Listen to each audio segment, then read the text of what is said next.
Hey viewers, welcome to the platform of Rational Foundation.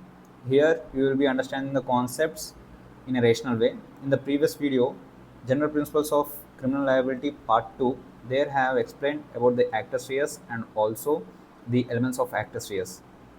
So before understanding this, please visit the video as well. And here in this video, you will be understanding the concept of mens rea and also forms of mens rea in a rational way. Now, before understanding the concept of mens rea, first let us imagine there are two people. Okay, let us assume these are two people, two persons. So, one broke a window. See, both broke a window. Let us assume that both broke a window. Now, one broke a window because it throws a stone intentionally to damage a house.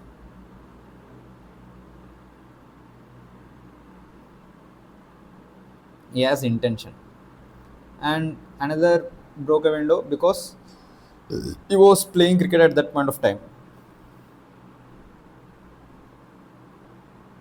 So it was mere accident. See, both act is same. That is, they have broken the window, but the law treats them differently because their minds were different. Because one was pure accident and other has the intention. So criminal law looks not only at what a person did, but also at what they intended or knew at the time of doing that prohibited act. Okay, until here it is clear with a simple example. Now, what is mens rea? Mens rea means guilty mind, as everyone knows. This is the Latin phrase. So, mens rea means guilty mind. Now, it is the mental element. First of all, actus reus is a physical element. Now, guilty mind, mens rea is a mental element accompanying the criminal act. Okay, but this mental element is also the state of mind of the accused at the time of committing the act. Let us put this in a simple words. See, what was the accused thinking or intending when they committed the act? Now, coming to the meaning, first coming to the principle, actus non facit reum nisi mensit rea. This means the act does not make a person guilty unless the mind is also guilty. See, firstly, it means that doing a prohibited act alone is generally not enough. The prosecution must also prove that the accused had the required mental state along with the physical act. Okay, and required mental state such as intention, knowledge, recklessness, and also negligence. These are the forms of mental rea. This I will be covering in the further slides of this video itself. So here we have to understand what is mens rea. It is a Latin phrase in a guilty mind, and also I have explained this example. And the principle is actus non facit reum nisi mensit rea. You have to by heart this because you have to remember this for a long time, and it means the act does not make a person guilty unless the mind is also guilty. This is one of the oldest principles of criminal law. Now, why is mens rea important? Suppose the same physical act occurs in two different situations. Let us take two different situations. Firstly, A is walking on a crowded street, and um, A got pushed by someone.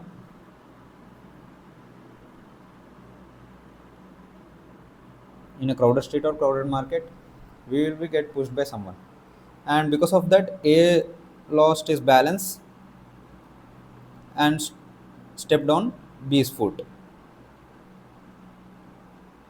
and B's foot got injured. Okay, this is the situation. Now, whether actus reus is present? Yes, that is stepping on B's foot. Okay. Now, whether mens rea is present? No, because it is purely an accident. It didn't have any intention to step on B's foot. Okay. Now, let us understand this with another example. A is very angry with B. Okay. Because of that, A intentionally or deliberately stepped on B's foot. Now, actus reus is present, stepping, and mens rea is intention. He has the intention to cause harm. So here there is a menstruation, and also here there is no menstruation. So by this you can easily understand why is menstruation important, and also why does the law distinguish different mental states. Because the law recognizes that all harmful acts are equally, we have to write this, the law recognizes that not all harmful acts are equally blameworthy.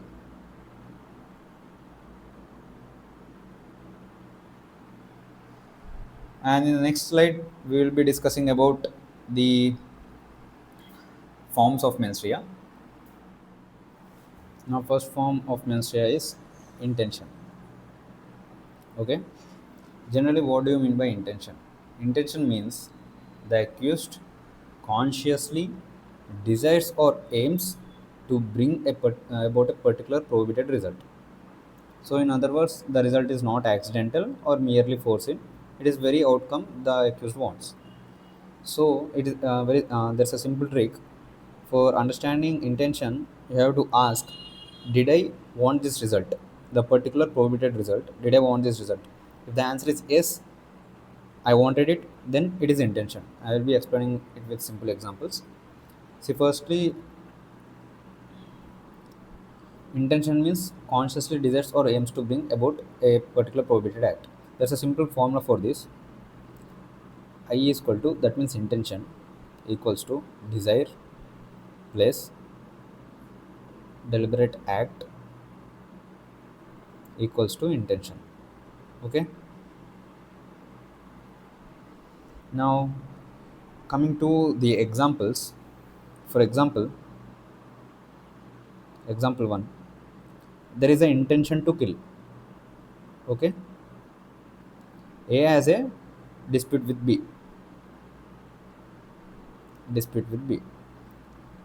Then A buys a pistol and shoots B. Okay.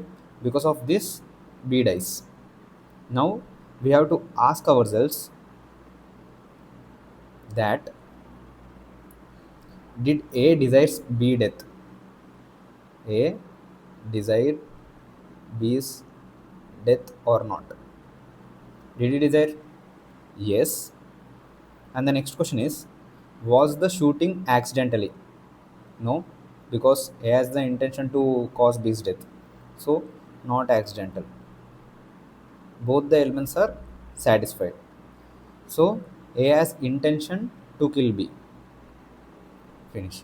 Now, next example is, I hope this is clear. For example, A mixes poison into B's food. Okay, so that B dies after eating it.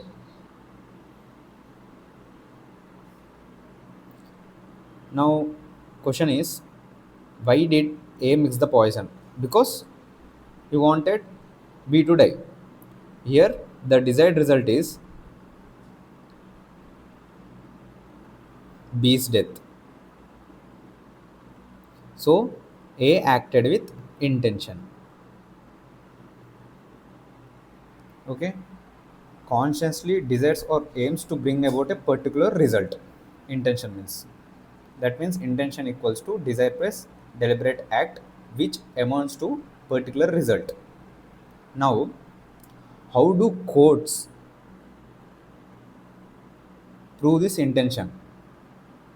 Because since no one can directly see what is in another person's mind, so courts infer intention from the surrounding circumstances.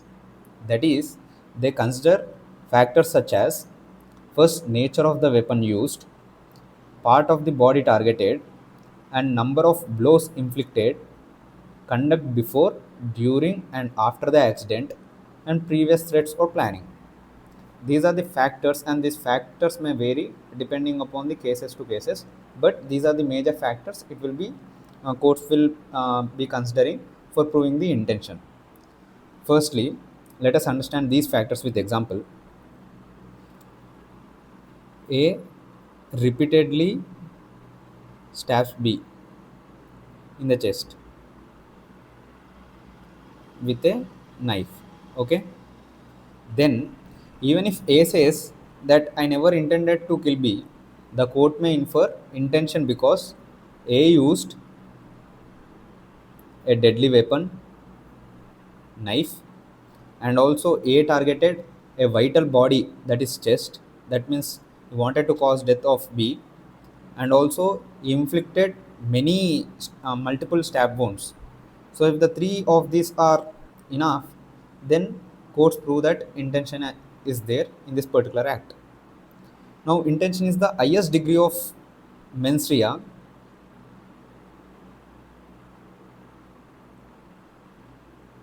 highest degree of mens rea. It is the conscious desire or purpose to bring about a particular prohibited consequence. It exists where the accused acts with the objective of achieving the result. This is all about the mens rea, and also we can distinguish between intention versus knowledge in the next slide. First, we will be understanding about knowledge, and then we will compare between these two. Okay, and also in the further part of this video, we will be comparing recklessness versus negligence as well.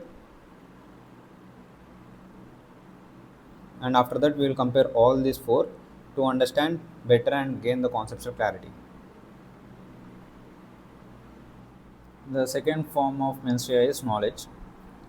Here, knowledge is the accused is aware that a particular consequence is certain or highly likely to occur because of their act, even though that consequence is not their main objective or primary objective. This I would like to explain with a simple examples. After understanding the examples, you can easily understand these two sentences. Okay, two lines. Firstly, see, A wants to destroy records kept in a building. So what he does, he also he knows that several people are sleeping inside the building. Despite this, A sets the building on fire. So here the primary objective is, means the intention is destroy the records. The primary objective is to destroy the records, not to harm the people. But he also has the knowledge that occupants are likely gonna die.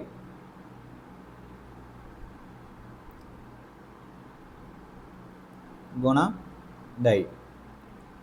So even if A's purpose, primary purpose, was not to kill anyone, A had knowledge that death was highly likely a consequence.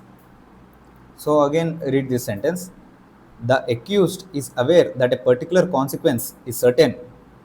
Particular consequence is certain that occupants are likely going to die or highly likely to occur, because there is a possibility that occupants are likely going to die in the building if the building is set on fire because of their act, because of the A's act, even though that consequence is not their main objective. His main objective is to destroy the records. Okay, now knowledge means I know this will probably happen. It is different from intention where the person says I want this to happen. In the previous slide, I gave example with the intention. Later in the other slide, we will be distinguishing between knowledge and also intention. And also, I wanted to explain this knowledge with other example as well. See, A throws a large stone on a crowded bus. Let us assume. Okay. He also knows that passengers are sitting near the window. Sitting near the window. Okay. The stone breaks the window and kills a passenger. The stone kills a passenger. Now, here A may not have wanted to kill the particular passenger, but A knew that serious injury or death was a likely consequence. So his primary intention or objective is to throw a stone at a crowded bus or throw a stone or damage the bus. His primary objective is not to kill a passenger, even though he knows that a serious injury or death was likely a consequence because he knows that the bus was very crowded. So, intention damage the bus. Knowledge, he knows that serious injury or death was a likely consequence. Now again read this sentence. After understanding these two examples, you can easily understand these two lines. The accused is aware that a particular consequence is certain or highly likely to occur because of their act, even though that consequence is not their main objective. Now in the next slide, I am going to distinguish between intention and knowledge.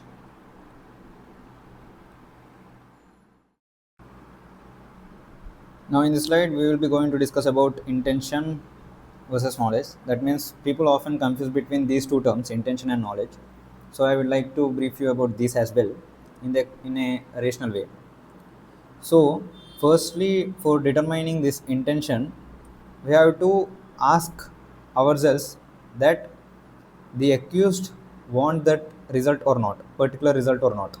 If the answer is yes, he wants this result, then this sentence will be the determining factor for forming mens rea. I will be explaining with simple examples as well. First, understand this. Next, knowledge. If you ask the accused that did he knows that this result is likely to happen or not, probability. If the answer is yes, he knows this result is likely, then he forms the knowledge, a part of mens rea. So the primary purpose of intention is the result itself, but here the primary purpose is differs. The result is foreseen, but the primary purpose is not the result itself. In the previous example, I have quoted that if the person wants to destroy the records, he set a fire for the building, and in that he knows that occupants of the building will be died because of setting a fire. So the result is foreseen that people will be died, but the primary objective is to destroy records. So this is the highest degree of mens rea, and this is slightly lower than the intention. After discussing the recklessness and also negligence, we will be forming the degree of the severity at the end of the video in a rational way. Now the examples are, we will be understanding in a better way with examples. Firstly, A hates B, okay, and decides to kill him. Okay, now A buys a gun, waits outside of B's house, and shoots him. Now ask, what will you ask? Did A really want B to die or not? A really want B to die or not? Okay, if the answer is yes, then intention forms. And also ask, was death death of B is the primary objective of A or not? The primary objective of A is causing death to B because he wants to kill B. Yes, this is also satisfied. Then mens rea is intention, because at the time of committing the act, he has the intention to kill B itself. So now I would like to explain with other example. See, for you light a firecracker to celebrate a festival like Diwali. Okay, you notice a dry straws haystack nearby. Okay, and you know that a dry haystack can catch fire because of your celebration. Anyways, you light the firecracker anyway, but your intention is to celebrate. Okay, your intention is to celebrate, not to burn the dry straw or haystack, not to burn this. But even though, so if the haystack catches the fire, you may said to have acted with the knowledge, because you were aware of the dry haystack may catch fire because of your celebration. So I hope you understood the difference between knowledge and intention. And also there's a trick. Firstly, for intention, you must ask, why did he do this? If the answer is because you wanted this specific result,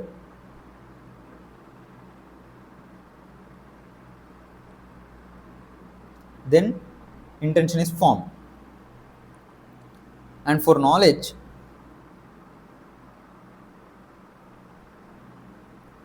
did you know this result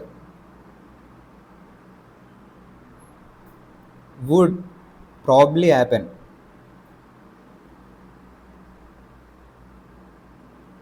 If the answer is yes, he knows it was likely, but it was his not primary purpose, then also it will be coming under knowledge. In a simple way, for formula, to put it in a formula, intention equals to desired consequence. And for knowledge, it is a foreseen consequence and it is not the primary purpose. Foreseen consequence. You have to remember these two, it's simple way. And the applicable offense or punishment may differ depending on what mental state the prosecution proves. This is all about the intention and knowledge, and I have explained with examples.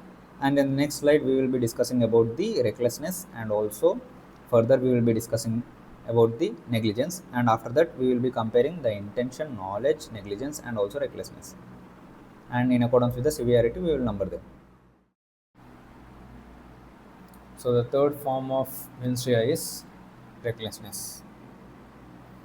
Now, recklessness means that the accused knows that there is a substantial and unjustifiable risk that a prohibited consequence may occur, but consciously decides to take that risk anyway. These two lines are very complicated. To put these two lines in simple words, I will write: the accused will think that I know this is dangerous, but anyways, I will do it anyway. Okay, this is the simple way of remembering recklessness. So recklessness means accused knows that there is a substantial and unjustifiable risk that a prohibited consequences may occur, but consciously decides to take that risk anyway. See, firstly, I will explain this with an example. For example, A drives at 100 kilometers per hour in a crowded market. Okay, he knows that many people are walking on the road in the market, and he also knows that someone may be hit. Despite knowing this, A continues to driving at 100 kilometers per hour high speed. Okay, if A, it's a pedestrian in the market, now you have to ask, did A intend to hit pedestrian? If the answer is yes, then it will be forming under the intention. If the answer is no, Then ask next question. Did A know that there was a substantial risk? Answer is yes. He knows that there is risk involved. And after that, again ask one question. Did A ignore that risk? He consciously ignored that risk and continued maintaining this high speed. Yes. Now A consciously chose to take that risk. Now this will be coming under recklessness. This example will be falling under recklessness form. Now people will be often confusing between knowledge and recklessness because I use the term know here. So people will be confused between these two terms. If he knows, then it will be coming under knowledge part, no? Then why will it be falling under this recklessness? To explain, to keep it in a simple way, see, firstly, we have to differentiate between these two terms. Firstly, see, I will take here as intention, and next here at knowledge, and next recklessness. See, firstly, I said that intention, the determining sentence is I want this result. Yes or no? Next, in knowledge, I said that the determining sentence will be I know this result is almost certain or highly likely. In the recklessness, we have to say that I know, that means accused knows there is a serious risk. The entire concept of recklessness revolves under risk, not about whether he knows or not.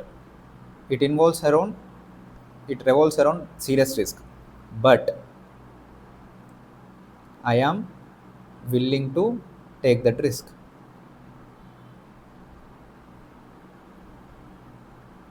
He consciously takes that risk. So this is the formation for recklessness. To put that in a simple way, knowledge and recklessness. See, firstly, in knowledge, A knows the consequence is almost certain or highly likely. Yes or no? With an example, A locks a person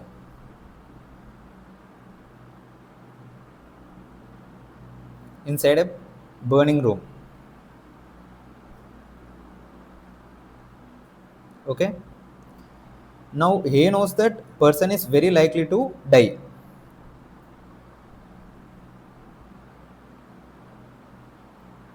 Likely dies.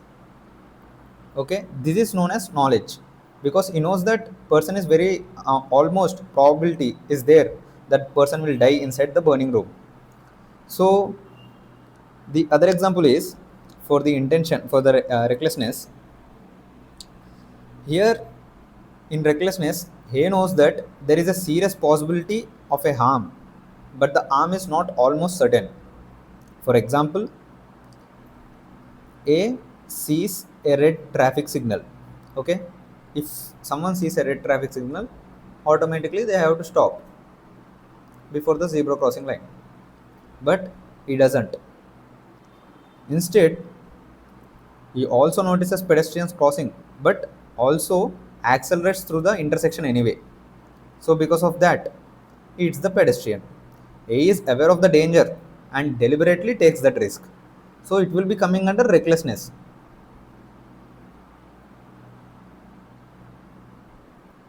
So here, recklessness is a mental state in which a person is aware of a substantial or unjustifiable risk that their conduct may cause a prohibited consequence. So, yet consciously, he proceeds to take that risk anyway. I hope now these two lines are clear with these examples. Now we will be discussing about in the next slide we will be discussing about negligence. After that we will compare recklessness with negligence, and in further slides we'll compare all the four forms of mens rea. I hope this is clear. We'll go to the next slide. Now, the fourth form of mens rea is negligence. Okay, we have understood the intention and recklessness and also knowledge. Now we are going to understand negligence in a rational way. Negligence is the failure to exercise the care that a reasonable or prudent person would have exercised in the same circumstances. This is a simple way of definition of negligence. So let us make this in more simple way. Let, let me keep this two lines in more simple way. If I need to put this in a simple way, I will tell as the accused, in the perspective of accused I am talking. I didn't realize the risk, but I should have been. Okay, this is the simple form of sentence. The main theme of negligence will be depending on this sentence. Now, next, unlike recklessness, a negligent person is not aware of the risk, but the law says that a reasonable person would have been aware. I will be explaining with an example, don't worry. Now, firstly, a doctor performs surgery. What happens is, after the operation, the doctor accidentally leaves a surgical sponge inside a patient's body.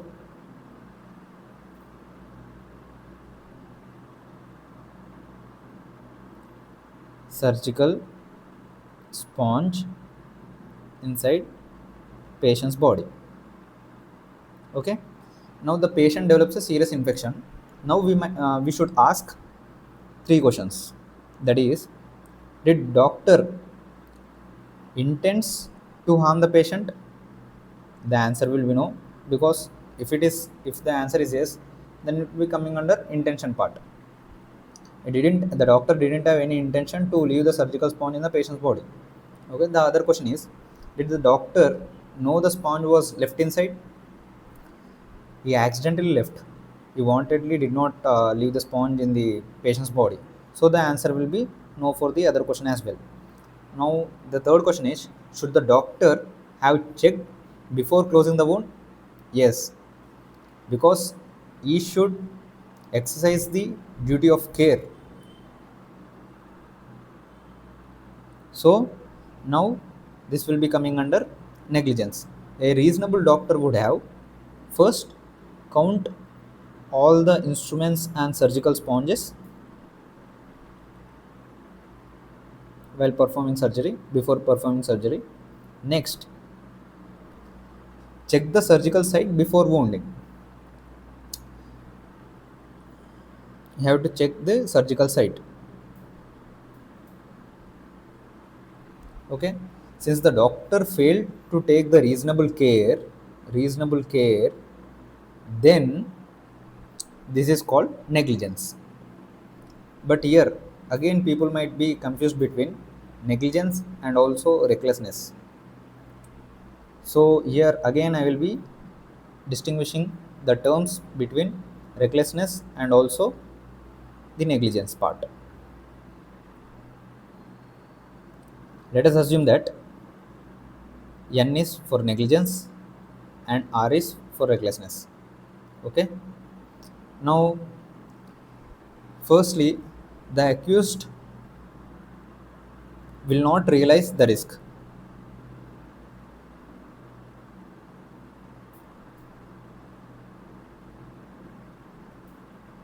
Here in recklessness, the accused realizes the risk. Even though the risk is there, he opts for taking the risk. Realizes. Okay.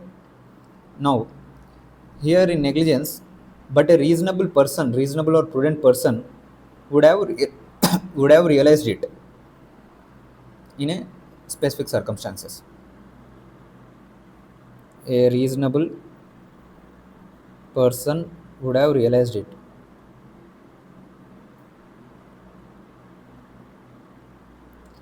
In this, the accused knew that danger and also proceeded anyway.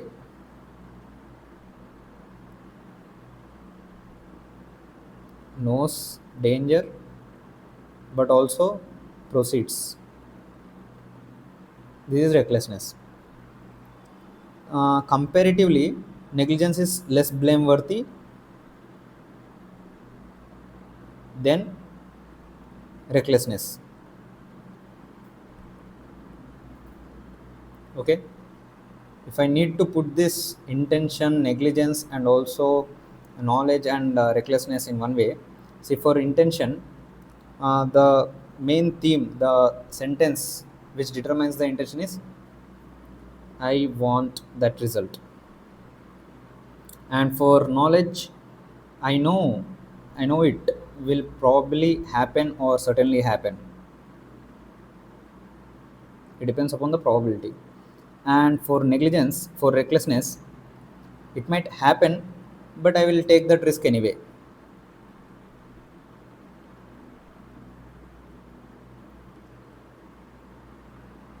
In negligence, you should have noticed the risk